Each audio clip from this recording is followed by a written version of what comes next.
Hello and welcome to your first tutorial video.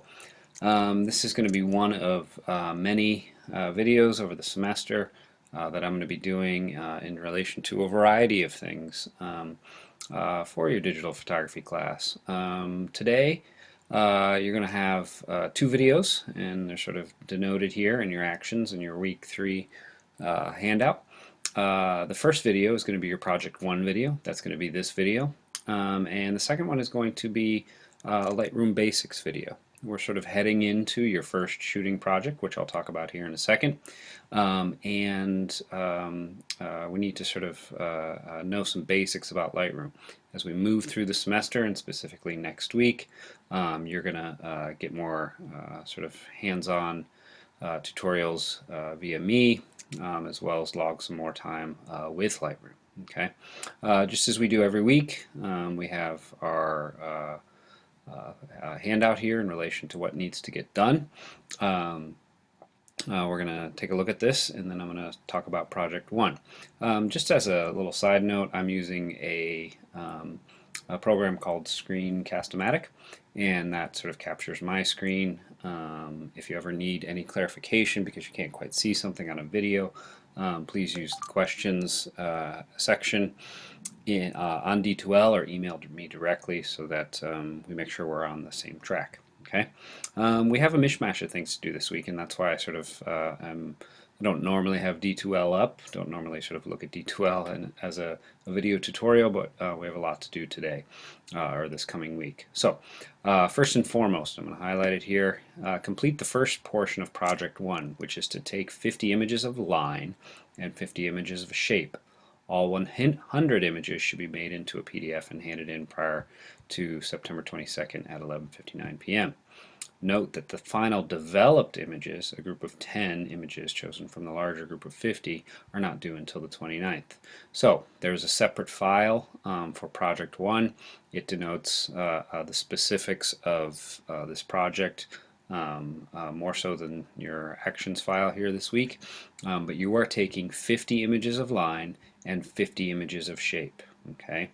Next week you are going to hand in all 100 images in a PDF. I'm going to show you how to do that. And after that, meaning the following week, you're going to develop via Lightroom, meaning optimize, edit, choose 10 images from each of the group of 50 of line and 10 images from shape. Those are going to be developed, sort of dealt with more specifically, and you're going to hand those in. Okay, handing in the 100 images, meaning 50 images of line and 50 images of shape next week, is simply sort of a check. It's going to be part of your grade that you did it, etc. Okay, so note via the Project 1 file the difference between these two. If you want to sort of put it in a very simple nutshell, all you have to do for next week in relation to Project 1 is take 50 images of line and 50 images of shape and hand them in prior to September 22nd at 11:59 as a PDF. Okay, so sort of action number 2 here is watch Project 1 video. If you hear my voice right now, that means you are watching the Project 1 video. Okay, I'm going to sort of switch modes here in a second. We're going to take a look at images in relation to Project 1. There's a short, or not short, there's another video called Lightroom Basics that's going to show you how to sort of set up a catalog. I'm going to sort of walk you through that. Last but not least is to watch the Ansel Adams documentary up until the 1 hour 9 minute mark. It's a longish documentary. I'm going to have some short questions regarding the movie. And these questions and your notes will be the basis for information on the photographer's quiz later in the semester.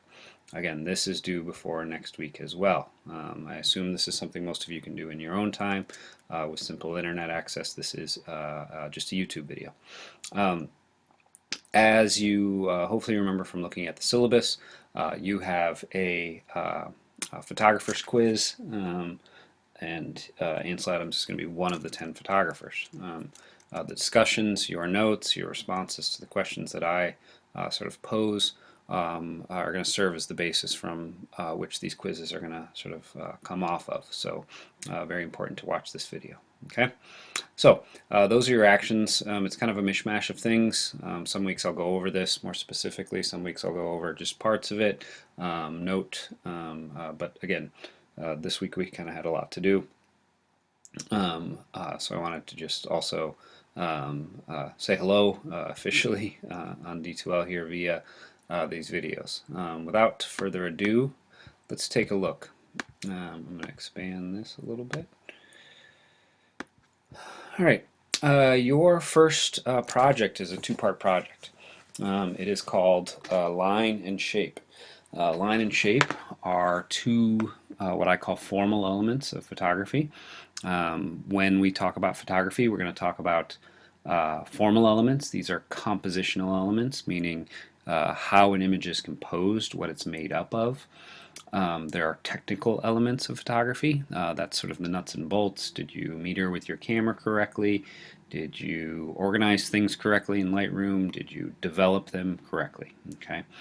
And last but not least is the conceptual aspect. The conceptual aspect of photography has to do with what is it that you're trying to say and do with a image or group of images. Okay, so formal, technical, and conceptual.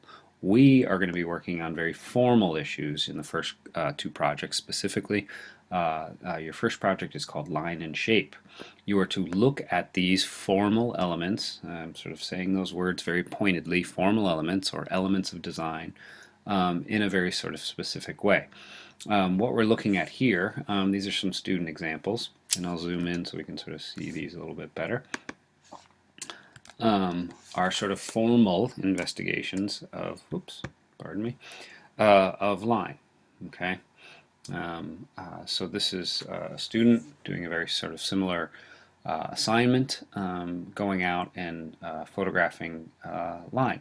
Line is everywhere. Line can be man-made. Line can be organic.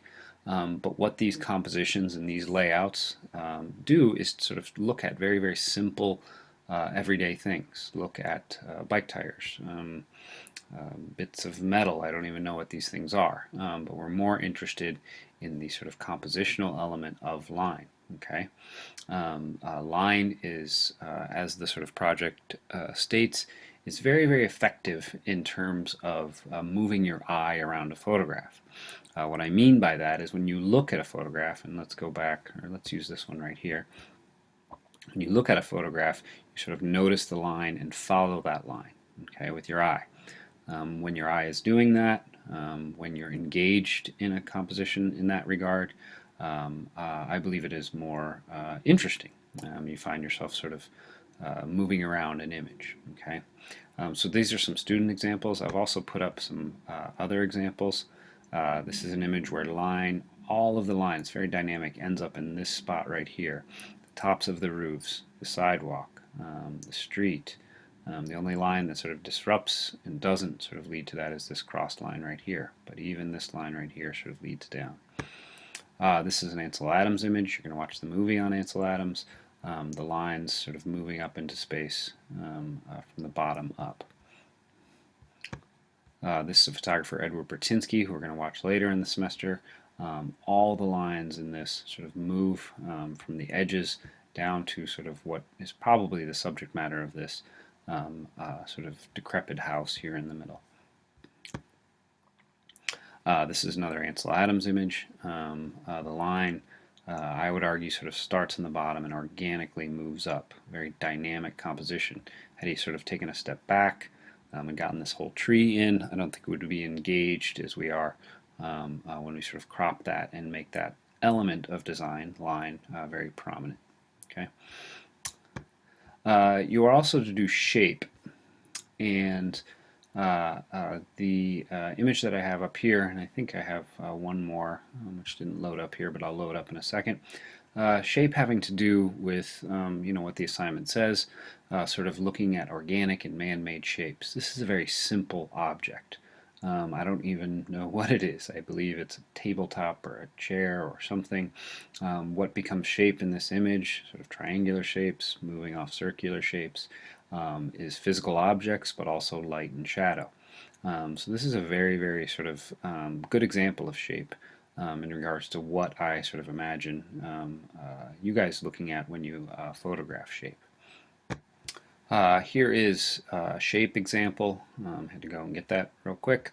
You can see we have organic shapes. Shape is, I think we can all sort of commonly refer to shapes that we know, circles, squares, rectangles, etc. You'll see this example sort of hones in on a combination of man-made shapes and organic shapes to sort of look at that element of design. Okay, I keep using this term element of design. If you think about things such as drawing, painting, there are very sort of common things that are often referred to as elements of design. Shape and line being one of them, or sorry, two of them. That I sort of think of these as sort of photographic studies of those things. Okay. The last thing I'll say about this project is you should go out and sort of aim to make these elements of design interesting because of how you chose to photograph them.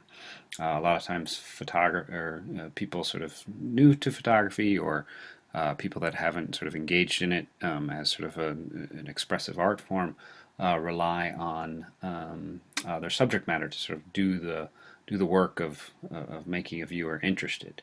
These things that we're looking at, door handles, a pile of wood, some rings on a playground, these things aren't inherently interesting objects necessarily. Okay, we'll go back to the lion example.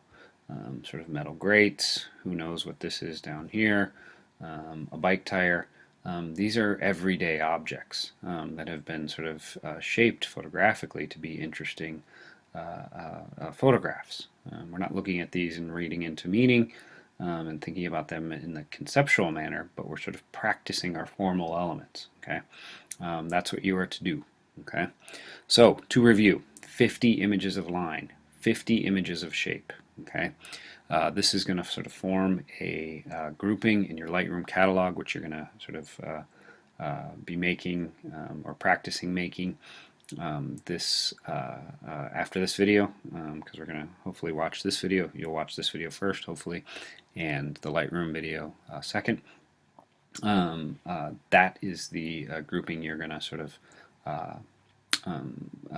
export to a PDF in order to sort of hand in your 100 images. Okay, these images are going to serve, these 100 images are going to serve as the grouping of which you're going to sort of call or group or grab or whatever you want to say 10 images that are going to be your sort of best examples of line and your 10 best examples of shape. Okay, don't worry about those 10 examples just yet. We'll talk about those next week, but know that you will sort of hand in your 100 images this week, and we'll sort of move forward with the project after next week in regards to those 10 images. Okay.